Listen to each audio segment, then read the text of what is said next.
Hello, everybody out there in the internet. This is the Comic Crossovers episode 30. Can you believe we're up to 30 already? Kind of crazy, isn't it? Yep. Yep. Feels like I don't know. Time just flies by. um, this is Geeked Out Nation's comic podcast in which we talk about things happening in the industry as well as talk about a few of our favorite books of the week with the spotlight on a couple of them that we will go into in more detail towards the end of our show. As always, this is our crew. We're missing Steven this week. He'll probably be back on next week, but you have just two of us tonight. I am Jess Camacho, the editor of the comic section of Geeked Out Nation. How are you?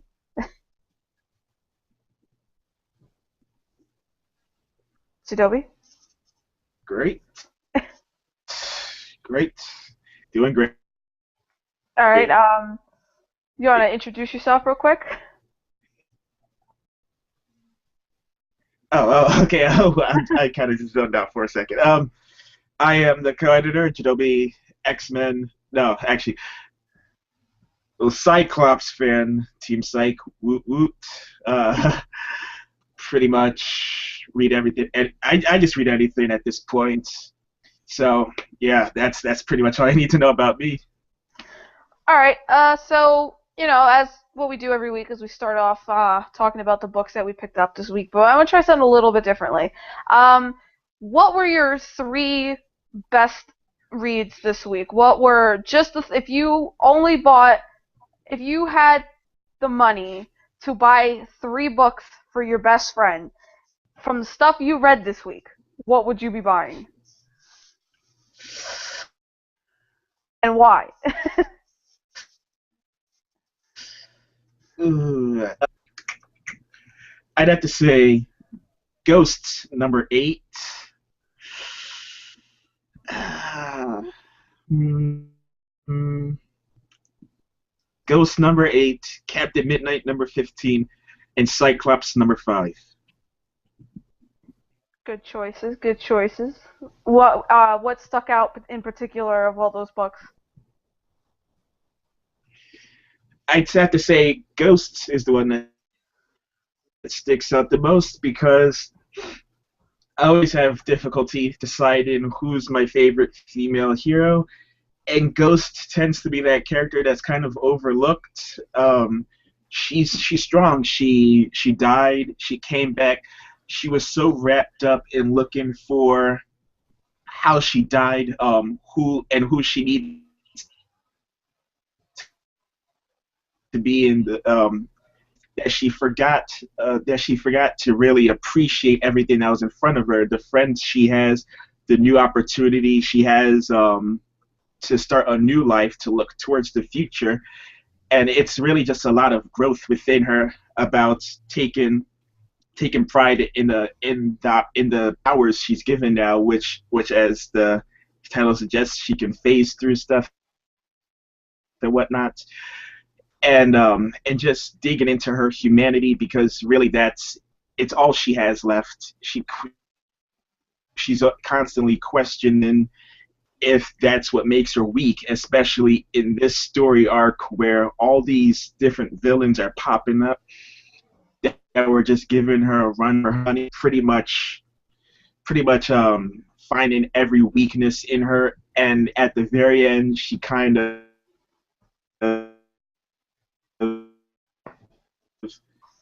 she she she embraced the inner ghost and pretty much scared the living hell out of everybody. And I just loved every minute of it because she realized who she was, how strong she was, that no one could beat her as long as she was in control of herself in her life. All right. Okay, so I guess if I were picking just three books from this week, obviously my number one choice would have to be A Voice in the Dark. That returned this week with a new arc that continues Zoe's story. Right after, this takes place right after she finishes killing Mandy and Brock, and She's she's settling back into life. She's actually feeling much better now that she has killed, which is kind of fun. But yeah, I mean it's a great place to start.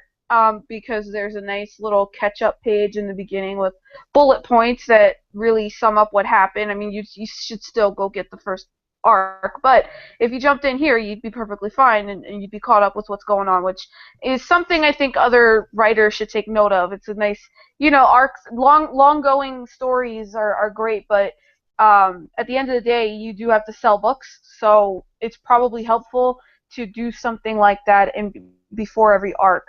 Um, I guess I'd also have to recommend Harley Quinn Futures End #1. I think it's a controversial opinion, but I think that was the best solo issue of all of the Futures End tie-ins because it was an issue that felt like it was part of the series. It didn't feel like it was trying so hard to be a part of this other story. It did do a little bit to get itself involved in the story. I mean, it kind of showed how, you could assume that this story is how Joker ends up where he ends up in Future's End in the weekly series. So I mean, it was funny. It was really very Harley. I think it benefited from the fact that the book was written by the main team. It wasn't like a throwaway story. It was Amanda Connor, Jimmy Palmiotti, and Chad Hardin doing their thing. It wasn't anybody else trying to get their fingers into this. Um, so the other book I would probably suggest, we're going to talk about it in a little while, but I have to give the third slot to Magneto #10. That issue just like totally blew me away. Probably my favorite issue of the book so far, because it does a lot of different things. But that's one of the books we're gonna talk about later on in the podcast. So I'll stop my praise there. So this was a pretty quiet week in comic news. I've noticed that right before a huge convention, things kind of get quiet a little bit. You can kind of feel that something big is coming. I feel that way right now with New York Comic Con on the horizon. I kind of think it's a little quiet. What do you think? You feel like it's like something big is about to happen, but it's kind of quiet right now? Yeah, that's pretty much how it seems to be. They're all just they're all trying to wait for that big reveal without giving anything away in between, especially when they want to just capture your attention all at once and then take advantage of your attention. Yeah. Um, it's because because it's New York Comic Con. There's stuff is gonna get announced. It's just it's almost like I feel like not this coming week, but the following week, right during the week of Comic Con, we'll start seeing some stuff coming out, and it'll be an exciting couple of weeks. So things have been kind of quiet, but there was one story that came out that is kind of like, did pigs learn to fly or something? Because Jack Kirby's family and Marvel have settled their very long-running legal dispute. It has gone Yep. every court imaginable, and this has finally been done. There's a lot of details to this, but long story short, uh, the family felt that Jack Kirby and himself and their family were not getting due credit. He was not getting due credit for the characters he created. Thus, meaning on books, he wasn't listed on books.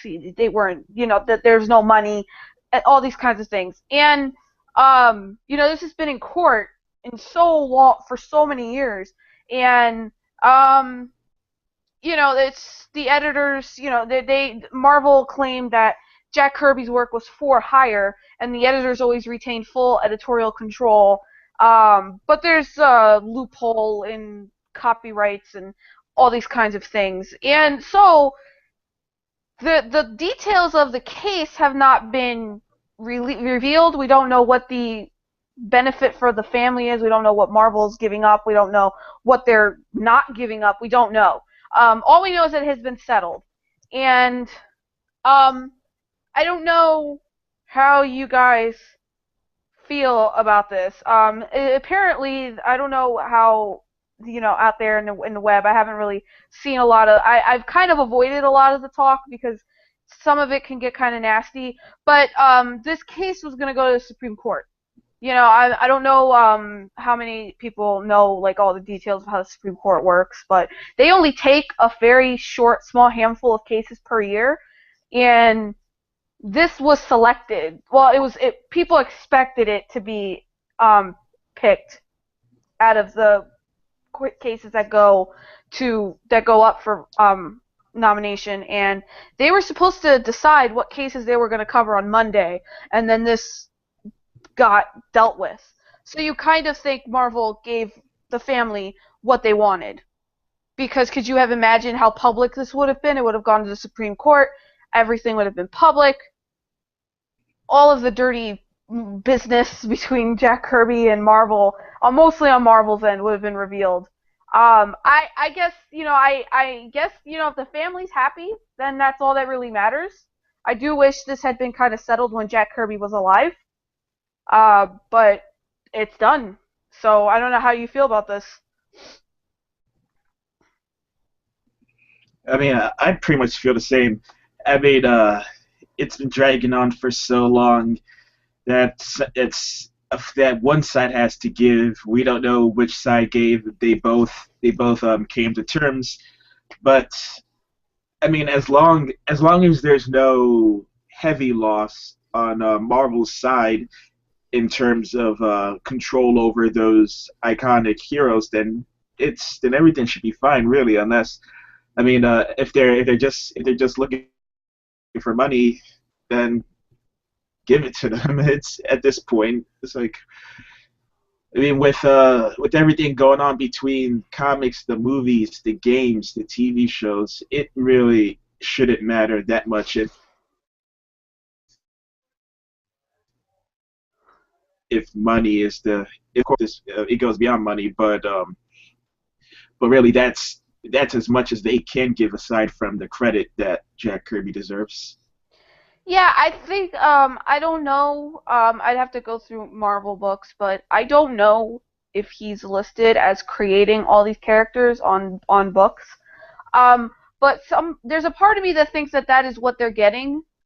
I don't know if I guess it would be a bit greedy in my mind if it was all about them getting money because they didn't earn that money. He did.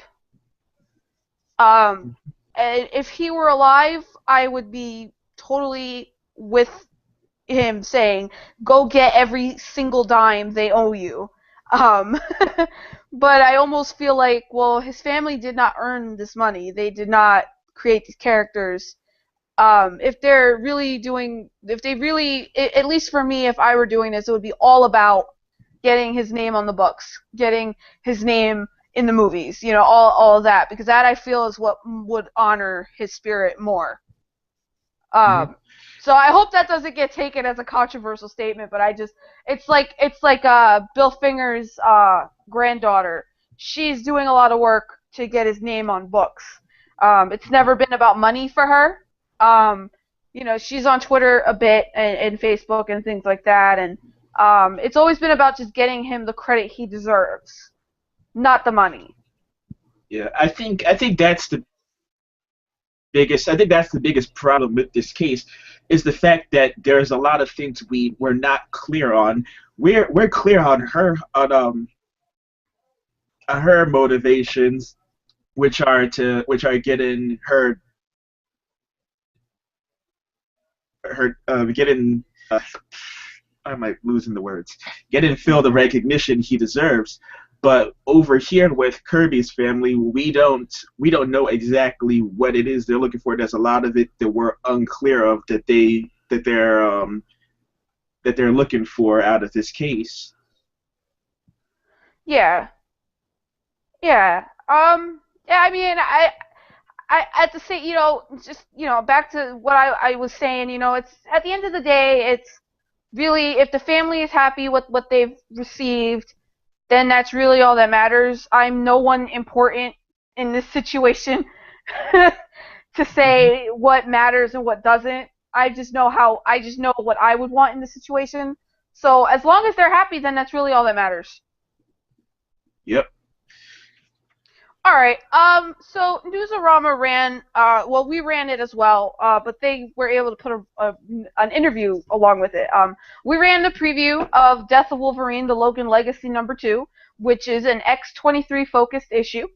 Um, Newsarama interviewed Tim Seeley about this issue and how Laura is going to deal with a lot of this, a lot of the fallout from Wolverine being dead. And the question they really bring out is X-23 going to take over the mantle of Wolverine? Is she going to join a bigger X-Men team and be a part of the school the way that he was, be a hero but use his name? I don't know. How do you feel about this? I mean, you're not a big Wolverine fan at all. You don't like him, and I can't really disagree. I'm not a big fan myself. I don't know. Do you even think this is a necessary thing for her to do, or I don't know. How do you feel about this? I think it all really depends on how they address her connection to Wolverine. It's like, sure, she's the clone of Wolverine, Yeah. but she's shown to have a stronger connection to other people. I mean, when when he basically told Gambit to be that role model for X-23, that was him pretty much giving the impression that there's not much he can teach her aside from yeah, there's not much he could teach her personally as that other people couldn't do better, who were in that type of vulnerable situation as her, instead of getting caught up in killing. So I think it's definitely they would definitely should mean to her, aside from just being a clone or just having the same circumstances and origin. Yeah, I don't know if I think it's necessary to do this. I think I understand where they're coming from with it. Um, I like to believe that the hero is bigger than the individual. That they are basically a mantle, sort of like what we've seen, what we're gonna see with Sam Wilson taking over as Captain America. Um, Captain America's not Steve Rogers is Captain America, but Captain America is bigger than Steve Rogers. If that makes sense. Um, so I think I get what they're trying to do. I just don't think it's necessary. I think she could do all that while still being X-23. I don't think she needs to take on the name Wolverine to do any of that. Hmm. But I mean, if I think if we're gonna see X-23 And take that. especially, Oh no, go ahead, go ahead. I didn't. Oh, it, I didn't hear you were still talking when I decided to say something. But anyway, but I was just saying that at the same time, when it came to all new X-Men and that whole thing, in this whole thing that's still going on between her and Angel, she already she and Angel already kind of have that disconnect from the X-Men in general. So it kind of makes you wonder what would make that X-Men in general mean that much to her to take the name Wolverine. Yeah, yeah. I just it's gotta be big. 'Cause I just don't see how we have to she has to take that mantle at all if she's gonna take this place. She's gonna like try to fill his shoes. Um, I do like though that this may open the door for a more elevated position in the X-Men for X-23, because she's a relatively new character. She's really not that long tenured of a character in the Marvel universe, and it's kind of interesting to see her progress the way that she has, um, and to see that she's become more of this person. Despite being a clone of Wolverine, she's really her own person, and she's starting these relationships, and she's mourning the loss of someone. She's not this feral monster that she was initially supposed to be, and it's interesting. I mean, I'm very excited to see. I love the development we've seen already, and I'm excited to see where it goes. Hmm. All right. So the last bit of news that broke this week that's worth mentioning is that Why the Last Man movie is dead in the water. The rights have reverted back to Pia Guerra and Brian K. Vaughan. So whatever happens now is really up in the air. There is nothing being talked about. I mean, the rights have gone back to the creators. So it's really up to them to see what they want to do with it. I never thought this would have worked as a movie to begin with. So I am actually kind of glad this happened. Um, it's not so much that they couldn't find people to play the characters. I mean, these aren't superheroes. They are regular people. I just don't think it would have worked as a movie. I'd like to see Brian K. Vaughan shop this around to somebody like HBO, especially since The Walking Dead is such a hit. It's the same kind of deal. It's a post-apocalyptic Hmm. kind of story. So I think it would work fantastically as a 5 or 6 season show. It would. I wouldn't really see how they could pack that all into a movie. Even as a trilogy, if you think about it, because that was an idea that was thrown out there a bunch of times by lots of news sources anyway, was that it was going to be a trilogy. So at the very most, if it's a 2-hour movie, that's 6 hours, and if they push it to a 3-hour movie, that's still only 9 hours. That's not nearly enough time to tell that whole story. Yep. Not nearly enough time. I mean, yeah. I could agree with that definitely. So as a show, it would work better, especially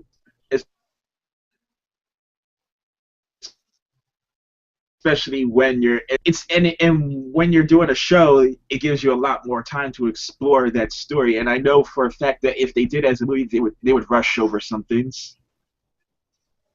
Yeah, definitely. So I mean, hopefully this will get picked up as a TV show. Okay, so DC, they really saved a lot of huge things for the last week of Future's End. Um, we had two big issues that we're gonna talk about together. Because they kind of go hand in hand. Superman Doomed, #2. That was the finale of this huge Doomed storyline that took up every Superman book forever, it seemed. Uh, um, but it came to an end this week, and it came to an end in a very large way. The other book that ties into this a bit is Booster Gold Futures End #1, which I am a huge Booster Gold fan. I'm not sure if I've ever really gone into this on the podcast, but I love Booster Gold. I love the evolution of him. I love when he's a jerk. I love when he's selfish because in my opinion, Booster Gold is the hero, well, the superhero, I use that term loosely, that every regular person, most regular people would be. Um, and these two issues had a huge impact on the DC universe. Superman Doomed ended with the New 52 version of Brainiac Real Docs. He is defeated and he is sent into this black hole. Um, the black hole turns out to really he's not in a black hole in the sense that you would think of a black hole. He's actually saved by some kind of mechanical voice that is, you put two and two together, you can figure out who it is. But he is then in this. He's on this, like, he looks like he's floating on like a rock of some kind, and he is surrounded by images from the DC universe past, and the images line up with different worlds.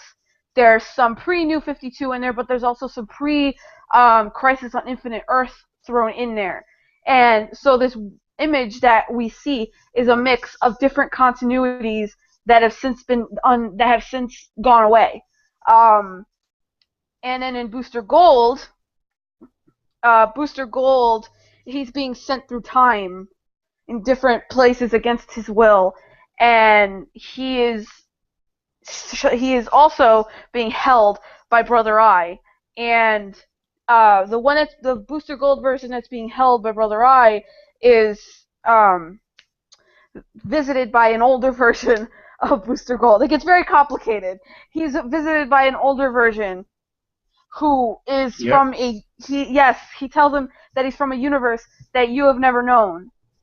And so, this is where I as a longtime DC fan who really likes the idea of the multiverse, and I like huge, crazy science fiction concepts like this. So I'm very excited because it's there's a lot of insinuations being made here. One of them is that the New 52 is another world, and that the pre-New 52 world, at least the pre-Flashpoint universe, is another world. Pre-Crisis on Infinite Earths is another world, meaning that the multiverse may be made up of all these other worlds that were at one point the main DC universe. Um, Meaning that let's see, like Donna Troy is out somewhere, and Superman with the red tights over him is out there somewhere. It's the 70s Teen Titans with the disco outfit, they are somewhere, and the Justice League 3000 is going to have Booster Gold in it with Blue Beetle, but this is in a world where Maxwell Lord never shot Blue Beetle. So this is now a third version of Booster Gold that's going to pop up. And obviously, I don't want to ramble on too long, but obviously DC has been working up to some kind of a new big event that's going to seemingly start in April. And it looks like it's going to be a new Crisis. But I think what the real thing here to discuss is what is going to come out of this Crisis, because Crisis usually lead to a reboot of some kind, but it's not a reboot in the sense that everything now doesn't count. It's always in the combination of things. Some things disappear, some things come back. Other things that were long since forgotten are now in continuity. Things that literally happened yesterday don't count. So I don't know. I don't know how you feel about this, because I don't know how hardcore DC you are. I am very excited by the possibilities of this. Not that everything from the pre-New 52 is coming back, because I don't dislike the New 52. I don't think it was a bad idea to begin with. So I don't know what do you think is going to happen with this?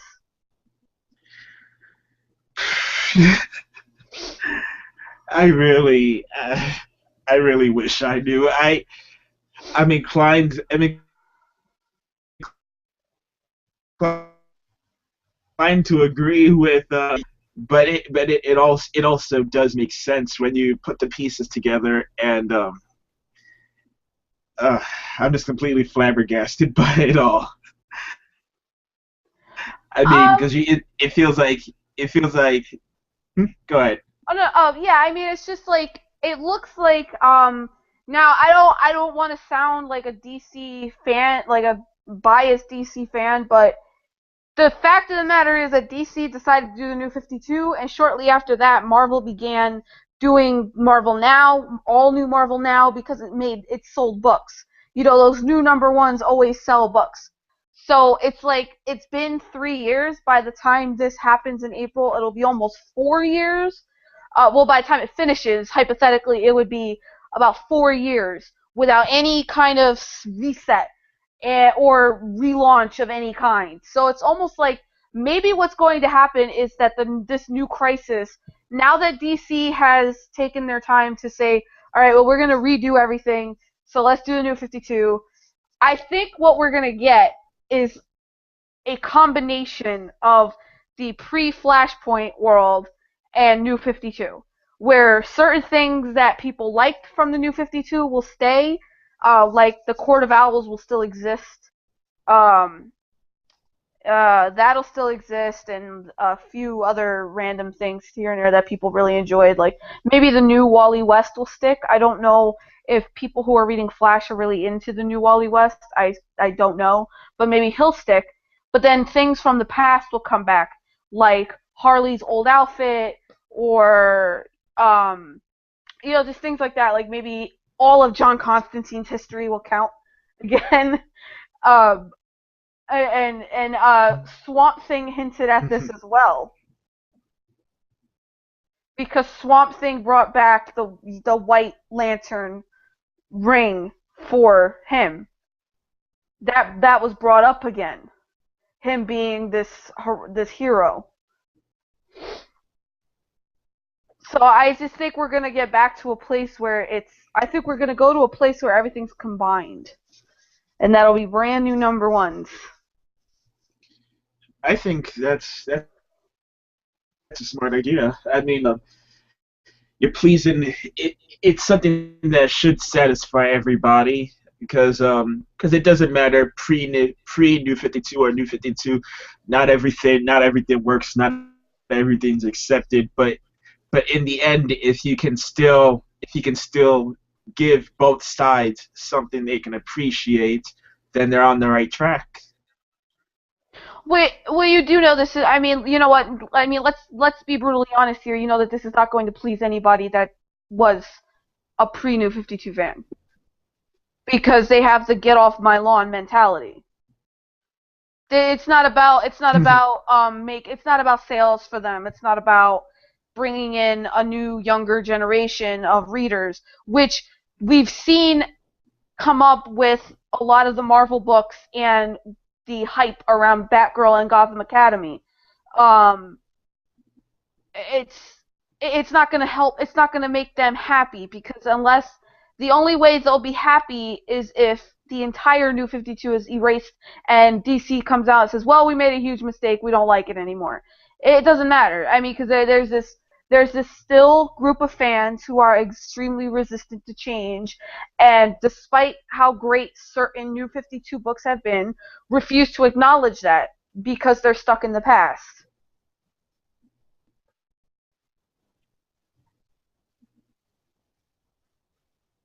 You there? Yep, still here. Yeah, it's a very bad mindset to be stuck in. I don't know. I mean, I think I'm only annoyed by it so much because I got into a whole thing with somebody on social media about it, and it's just, I get, for fans there's this desire to keep the stuff you like the way it is, but at a certain point, certain changes need to happen because new readers need to be brought in. By keeping everything the way it is, keeping everything as some status quo, you not only limit the writers, and you don't limit, you only limit yourself, and you limit the writers. Writers' creativity has to be embraced. It has to be pushed more, and reboots, relaunches, resets, sliding continuity, sliding years, all of this has to happen because it's what brings new people in. As we talked about before, I mean, I am not thrilled with the new Batgirl look. I'm not thrilled with the direction it's going in. But it's a change that's going to happen, and it's got a lot of hype around it. People are into it. Hmm. And if it's going to sell books, then there you go. Yeah, you definitely have to give them credit for building up that much hype to it because up to that point, you really didn't hear that many people talking about Batgirl, and this new Batgirl series hasn't even it hasn't come out yet, and yet that was it's it's just as crazy as the hype around Spider Gwen. I mean, I can't tell you how many times I've seen people drawing fan art of these two or even putting them together, and it's just crazy. I mean, it's what attracts more people, and if that's how it is, that's how it is. I mean, you're starting to see mashups between like those two and Kamala Khan, Ms. Marvel. You're kind of seeing like these three really hip young girls kind of stealing the spotlight, and it's kind of weird because you start to almost feel you kind of have to stop yourself from having the get off my lawn mentality because I'm not a teenager anymore. I haven't been in a few years, and so I do feel like I'm not in touch with like what a 16-year-old wants from comics, for example, or even what an 18-year-old wants. Like I'm not really hip to it, but I do like the enthusiasm, and I love the people coming out to cosplay as these characters who were just revealed like yesterday, you know? I mean, you've already got people cosplaying as the new Batgirl. Her book hasn't even come out yet. Exactly. It's It's very crazy. it's cool. I mean, I don't have to like the book to not I don't have to like the book to appreciate what it does. Um, it's Hmm. it's still it's exciting. It's exciting to see people of a certain age getting really into comics because if you spend a lot of time at a store, I work at a store, I work at a comic store, you still see a lot of older men coming into my books, and it's like, where are the young people? Where are the young women? Where are they? You know? But yeah, it's and this is a great. Yep. I mean, this is. Oh, go ahead. Go ahead. I, don't know, I mean, I was just gonna say it's also impressive how many times I go on Twitter each morning and see all these artists who are doing warm up drawings of this Batgirl. Yeah. And I think this is a good place since we're on this subject. We could segue into this to the next book we want to talk about, which is Saga number 23. Which, mind you, this marks the first time we've talked about Saga on the podcast, so be ready for us to just geek out over everything. All right, so Saga is Saga has one more issue left in this particular arc. This is the fourth arc, and Alana and Marco relationship. There's a lot of fight. Boo. There's a lot of fighting going on, and we've already been informed that they are going to split up. But this issue really throws us for a curveball as Prince Robot has finally made his way to the place that they're living because the janitor has stolen his son and has brought him there. And so all of this stuff's going on, but Alana and Marco's relationship is falling apart. Marco goes to visit Ginny, the dance teacher, who's a terrible person because she tries to steal him away. Mm-hmm. uh, and Homewrecker. yeah, he almost crosses the line. He almost crosses the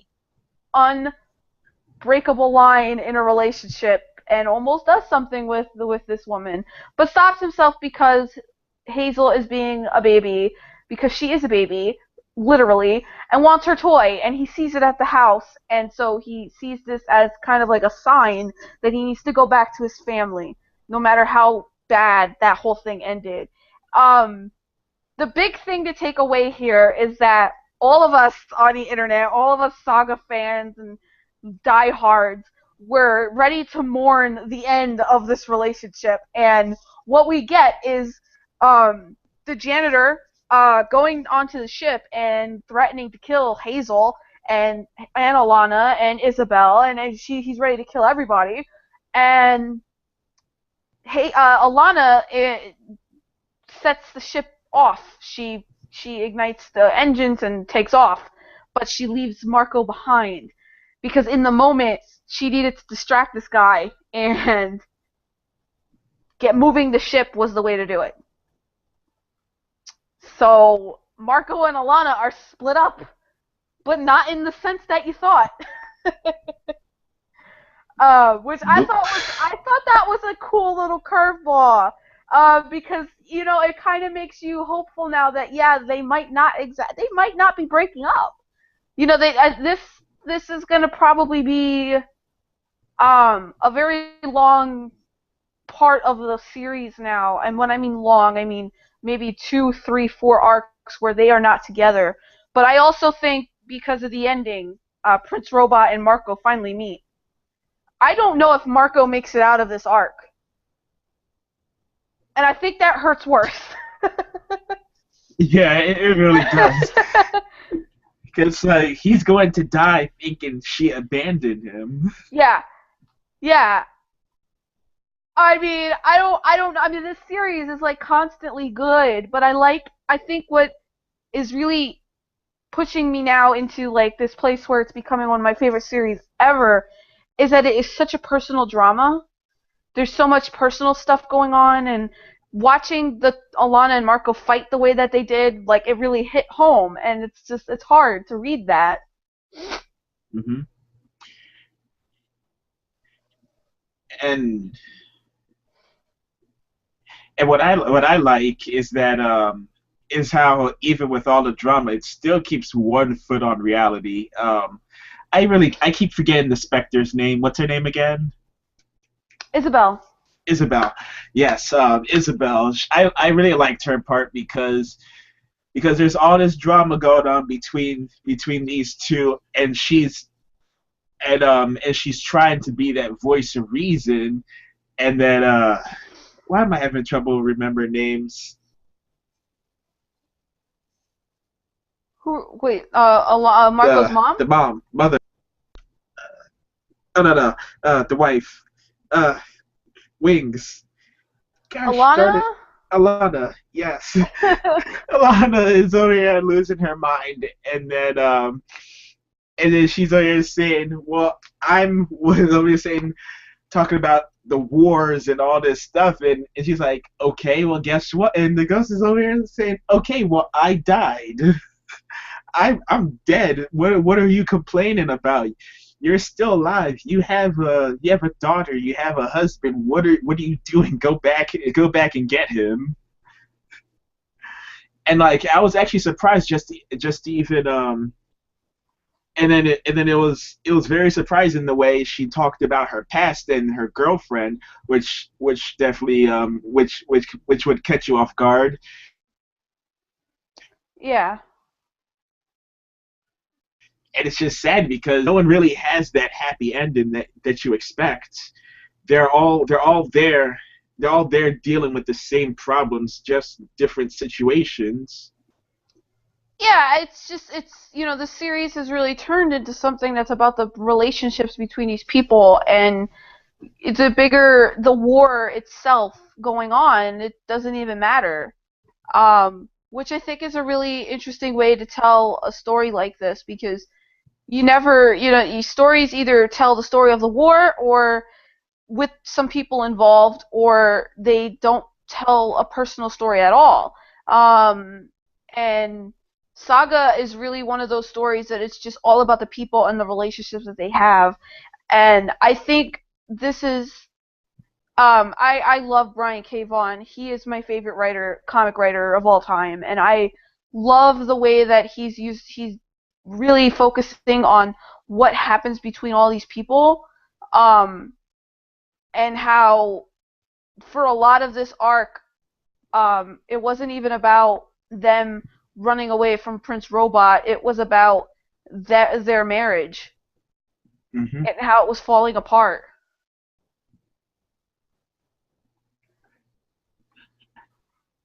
And I I think blame that Yuma. what? I blame Yuma. I mean, the drugs did not help. Nope. The drugs did not help. But I think like I don't know how you feel about people. People who really just have kind of gotten to a place where they're so-called over Saga. I don't know what people expect from their books. I do question it sometimes because I'm just like, this is an ongoing series. Every issue is not going to be some massive, mind-blowing thing. It was very clear from the beginning that this was a story about these people, and it was a story about this little girl. I mean, the little girl is the one narrating the story from out in the future. So you always knew that someday this was Hmm. going to come back to being about her. And so I'm just kind of like, we don't get a lot of this kind of character stuff in comics. We get a lot of action, we get a lot of comedy, but we don't get the kind of character interactions that we get on a TV show, for example, in comics. It's very rare that it happens. And I think Saga is doing that, and I think maybe it makes people a little uncomfortable. I think people just don't know what they want anymore, especially when it comes to drama. I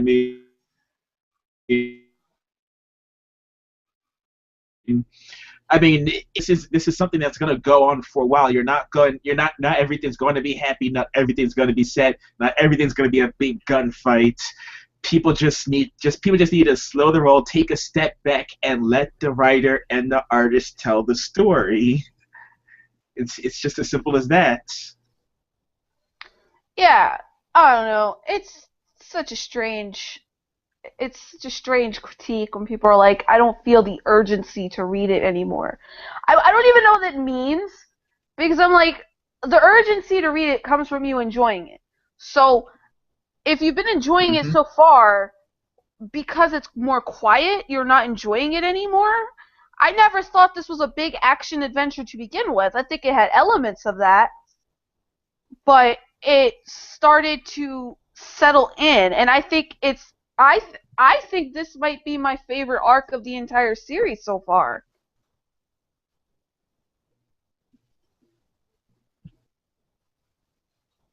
I don't know. I don't know. It's what about? I mean, how are you feeling as a whole with the arc? Me, I absolutely love what's going on with this arc. I mean, it's one thing to have them running and trying to look for shelter. It's another thing when they've found that place of peace, and they're kind of ruining it for themselves. It's not the world. It's at this point it's not the world that's making it hard for them. It's them, and they're starting to get just kind of getting a dose of reality of what love means, of what reality is for a married couple. It's not going to be easy of everything else that's piling up on them. But but but a lot of this is just them not really understanding how to express themselves, how they're supposed to deal with these situations, in a proper way that won't get them killed. Now going forward, now that they are split up in a literal sense, because obviously Marco was going back to the house to try to fix things. Now, it where do you think this is gonna go? What do you think we're gonna get? Do you think we're going to go to follow Hazel? Now this is assuming Marco makes it out alive. Do you think we're just gonna go back to following Hazel with just Alana, or do you think we're gonna get something where we're going back and forth and Marco is with Ginny and he thinks that they just left and that Alana doesn't want anything to do with them anymore? I mean, what do you think the not the larger future goes, what direction it goes in, but where do you think the current direction goes? Like, where do you think the next arc goes? Where does it start? Well, I think it would definitely have to start with whatever is happening with Marco. I mean, because there's different ways it could go. He could die. He could go with Ginny, or Yuma could try to fix what she's done and somehow help him off the planet to go find them, and that could be an adventure in itself. But but of course, my main idea is that it will switch between those two. I mean, that might. I think it can be handled very well. I have a theory that is really sad and depressing, so I hope I'm wrong. But will be number 25. Looks like it'll be the next issue, the next first issue of a new arc. I think the next issue, because the hardcover's coming out, and the trade comes out in December. So I think the next issue is the last of the arc. I have a feeling that Brian K. Vaughan is going to really hurt us because Hazel says they split up. I don't think that was silly. Like, they're gonna split up for just a couple weeks until he finds her again. I fear that we're going to get another time jump, and that Marco won't die, but Marco will give up on finding them, and that the arc will skip a few years, and that Hazel's like maybe 10, maybe 9 or 10 years old, and she's being raised by just Alana, and Marco's gone. And Marco won't come back for a while. I don't think she'll see Marco again until she's a grown-up, and maybe she goes back to that planet on her own. I think that's what's gonna happen, which is really, really sad. And I think I've only ever teared up at a comic book once, and I think this would be the one to do it again. If that actually happened, because this is her story. We're not promised any kind of happy ending for Alana and Marco. Mm-hmm. Their job is done. They gave life to Hazel. Pretty much. I don't know. I mean look, Saga is wonderful. Anybody listening to this? Oh, go ahead. I don't know. Go ahead. I didn't notice it cut off for a second. Oh no, sorry. So I mean, anybody else listening to this, the first 3 trades are out in stores. You know, if you're really on the fence, you know, the first trade is only $10, which is a great price. The first deluxe hardcover is on sale in November. I already pre-ordered mine, and you know, it's a really good place. The end of this year is a really good place to jump onto the series. With trades out and the hardcover coming out, and you won't regret it. We really love it, and I consistently review it and give it like huge scores. It's an amazing book. So I guess what we'll do now is we'll move into the last book that we're going to talk about this week, which is another one with huge implications for the bigger Marvel universe this time. Magneto number 10. That was a book right there. Magneto is taking the spotlight. Yeah, Magneto is really the spotlight guy for Axis, it seems, which I think kind of came out of nowhere. I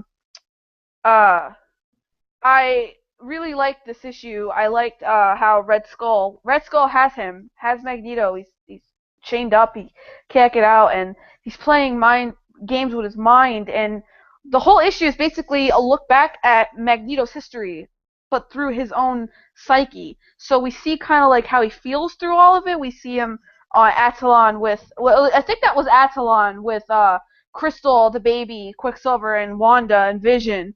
Mm-hmm. I believe that was Attilan. I think that's where that took place.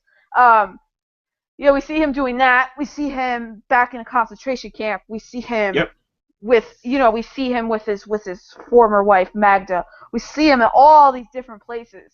And the ending is really kind of an outrageous ending for me, and I mean outrageous in a really good sense, because he finally he takes the MGH. Yes. Yeah, he takes the MGH. He had a vial in his arm, and the only reason he got free is because Rogue and Scarlet Witch come in and save him. And this story is going to be picked up in Uncanny Avengers 25. But the real thing here is that Magneto took MGH, which is a huge thing for him to do in a lot of ways. Mm-hmm. It just makes you question what it's going to do for him. Yeah, because this is we're not him. We're not even sure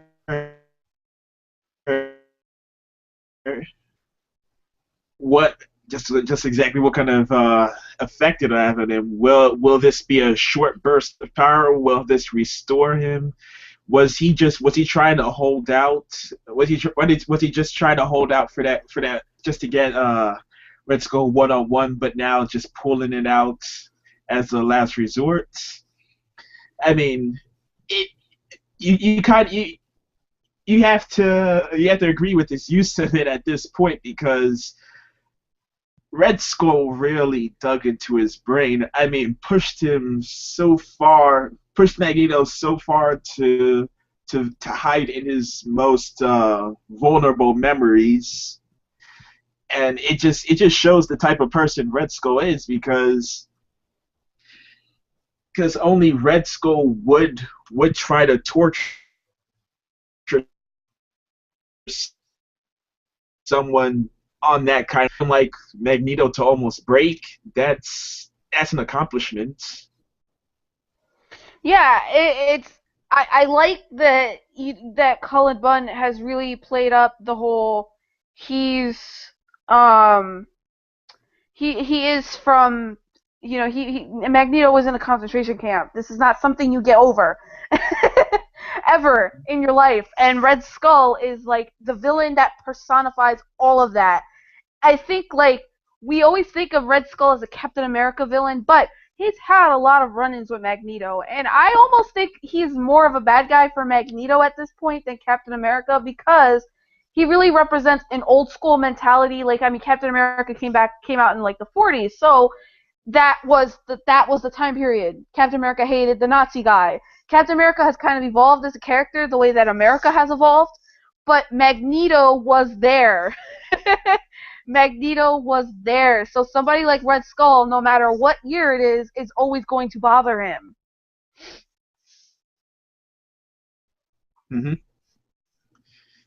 I mean, it makes you wonder how this has never happened before. I mean, Red Skull in general. We know the type of mentality he carries as a Nazi, but he's never actually shown any disdain towards mutants the way he's actually mutants and Inhumans the way he is now. And I don't know. I mean, Cullen Bunn's really taken advantage of this situation, and it's for the better. This this is the type of push that Magneto needs, not as a hero, not as a villain, but just as someone who needs to correct correct a past that pretty much to him feels like it was swept under the rug. Yeah. Yeah, I mean it's such a good book. I mean, and he is just a part of Axis in a way that I don't think we predicted he would be. Um, and it's like, how does he fall in line with the Avengers in this situation? How does he come out of this situation? And what does the future even hold for somebody like him? And it's really unpredictable. It's completely unpredictable because you have the fallout of Axis basically being all these different people not being their characters anymore. You have Thor is not an event, not Thor anymore. He's not the god of thunder. There's a different Captain America. Iron Man is going to be off doing whatever he's going to do. We saw the image of the all new Avengers, and that's not anybody from this current team. So it's like, how big is this event going to be? And if you're already reading Uncanny Avengers, that's like one of the craziest series Marvel has put out in a long time because it's just like madness everywhere you turn. It's crazy.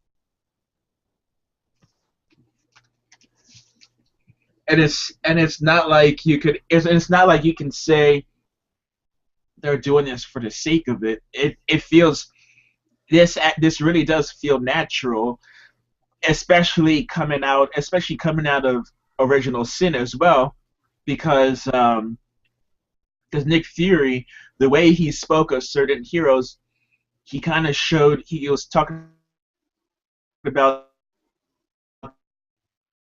them in a way as if they were taking a bigger role after Axis. Yeah, it's and then you start thinking about Rogue and Scarlet Witch and how clearly because of Uncanny Avengers, because of the characters involved in Axis, they're going to have a huge part in this as well. So it then brings you back. It then brings you to a place where you're wondering about the X-Men as a whole. because there's gonna be the time runs out thing in the Avengers book, so you kind of feel like Axis might be an X-Men event, Looks like it. which is kind of exciting because it doesn't look like they're gonna be in the they're at least not gonna be on the back burner during this. It's still gonna probably be a more Avengers event anyway, as most of them are. But they're definitely gonna have a part in this, which I think is very exciting.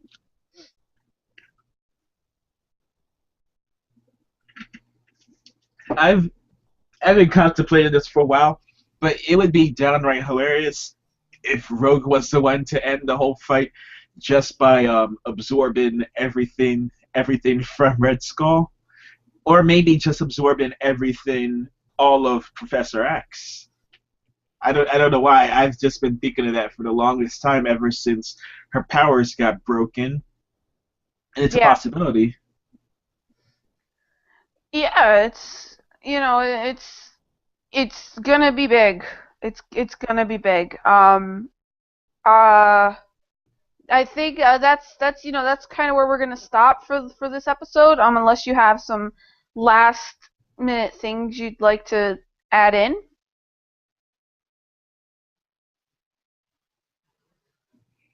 Hmm. It's a tough one. I if yeah, if I were to add something, I would say for everyone who's reading Valiant comics and Armor Hunters, make sure to read Armor Hunters Aftermath coming next week, because pretty much that would be a point you want to jump into Valiant comics as a whole, as a lot of their heroes are established. Just it's a new starting point. It's almost, in the Valiant universe, it's almost like an Avengers coming out party. So you definitely want to get into their books while you can, and while it's more accessible. All right, so this. Thank you for listening. Thank you for watching. If you watched us live on YouTube, um, visit the website geek.nation.com. We've got tons of reviews up on the site. Uh, I'm not even going to have Jadobi go through what he reviewed because he reviewed 14 books this week on his own. 14, 14 books. 14, guys, Yep. 14. So definitely go on our website and check out all the work that he did because he reviewed a ton of books. But we have lots of things about Futures End tie-ins, and we've fall TV season has started, so we've got a lot more going on in the TV section because of the brand new shows. We've been reviewing Doctor Who, we've been reviewing Sons of Anarchy, How to Get Away with Murder, Sleepy Hollow, Gotham, all the big shows. If you want to hear our thoughts, go onto the website and find out. You can follow us on Twitter at GeekedOutNation. You could email us. You could comment on the articles. Follow our Facebook page, Geeked Out Nation. We've got previews and all kinds of stuff, and we'll be at New York Comic Con in 2 weeks with lots of coverage and hopefully tons of interviews for you. So thanks again for watching. If you want us to discuss any certain things, just let us know or ask us questions, any kind of stuff like that. And we'll be seeing you. Thanks for listening.